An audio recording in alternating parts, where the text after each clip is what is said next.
আসসালামু আলাইকুম ওয়া রাহমাতুল্লাহ। অনেক ভাইরা বলে থাকেন যে আপনাদের স্ত্রীরা আপনাদের অবাধ্য, কথা শুনে না, মুখে মুখে তর্ক করে। তো তাদের জন্য আজকের এই ভিডিওটা খুবই গুরুত্বপূর্ণ। কেউ স্কিপ না করে সম্পূর্ণ ভিডিও দেখবেন, ইনশাআল্লাহ ফায়দা হবে। কারো স্ত্রী যদি এরকমের নিজের অবাধ্য হয়, স্বামীর অবাধ্য হয়, তাহলে স্বামীর বাধ্য করার জন্য স্বামী স্ত্রীকে বশ কীভাবে করবে, এই জন্য আজকের এই ভিডিওটি। তার আগে বলে নেই, যারা আমার চ্যানেলটি নতুন তারা সাবস্ক্রাইব করবেন, আর যারা পুরনো আছেন অবশ্যই আপনারা শেয়ার করবেন। আর কার কোন বিষয়ে জানা দরকার আপনারা কমেন্টে জানাবেন, ইনশাআল্লাহ ভিডিও দেওয়ার চেষ্টা করব। তো কথা না বাড়িয়ে চলুন, আজকে যে বিষয়ে ভিডিও বানাচ্ছি সেই বিষয়ে আমি কিছু কথা বলি। সর্বপ্রথম একটা আয়াত লিখবেন, বিসমিল্লাহির রহমানির রহিম লিখে একটা সাদা কাগজে লিখবেন।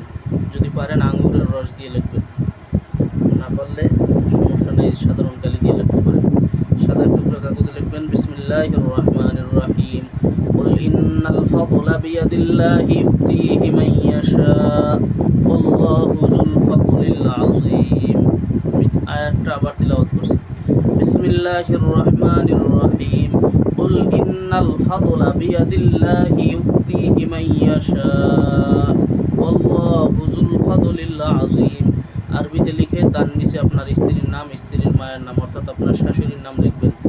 এরপর আপনার ডান হাতে, ডান বাজুতে এই তাবিজটা ব্যবহার করবেন।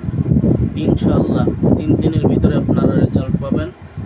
যদি রেজাল্ট না পান তাহলে আপনারা কমেন্টে এসে জানাবেন। দুনিয়া একদিকে যাবে, আপনার স্ত্রী আপনার অবাধ্য হবে না, যা বলবেন তাই শুনবে। অবাধ্য স্ত্রীকে অবশ্যই আল্লাহর কোরআনের মাধ্যমে বাধ্য করা বই